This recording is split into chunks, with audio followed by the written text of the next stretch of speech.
राजकुमारी सुंदरी। सुंदरी एक राजा की बेटी थी। वह थी तो राजकुमारी, पर एक किसान बनना चाहती थी। यह बात उनके पिता राजा को पसंद नहीं थी। जब सुंदरी बड़ी हुई तो उसके पिता राजा ने उसे महल से निकाल दिया। महल से बाहर रहोगी तो जीवन की कठिनाइयों को पहचान पाओगी, तभी तुम्हें होश आएगा।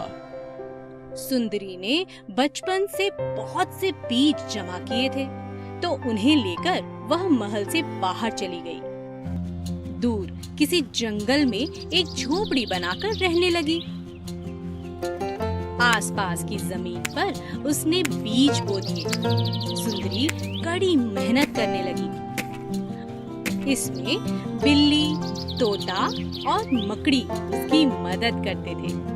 बिल्ली खेती का ध्यान रखती थी, मकड़ी झोपड़ी का ध्यान रखती थी और तोता सुंदरी को राज्य भर के सभी समाचार सुनाता था। वे सब मिलजुल कर रहते थे। सुंदरी के सुंदर हरे भरे खेतों का जब राजा को पता चला तो वह राजा इंद्र के पास पहुंच गए।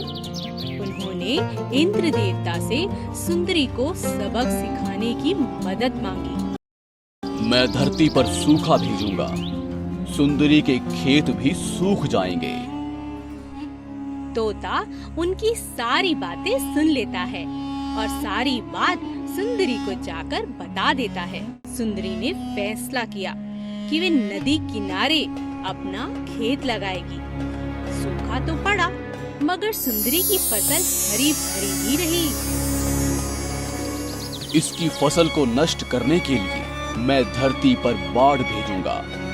सुंदरी की सारी फसल बह जाएगी तो उसे अक्ल आ जाएगी। इस बार भी तोते ने सारी बात सुंदरी को बता दी। इस बार सुंदरी अपनी फसल पहाड़ी की ढलान पर लगाती है। फिर से पूरे राज्य की फसल बर्बाद हो जाती है, परंतु सुंदरी की फसल लहलहाती रहती है। अब की बार मैं सैकड़ों चूहे भेजूंगा।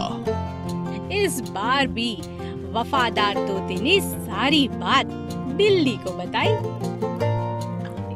अरे वाह, मैं अपनी सभी सखियों को चूहों को खाने के लिए बुला लेती हूँ। अरे बहुत मजा आएगा।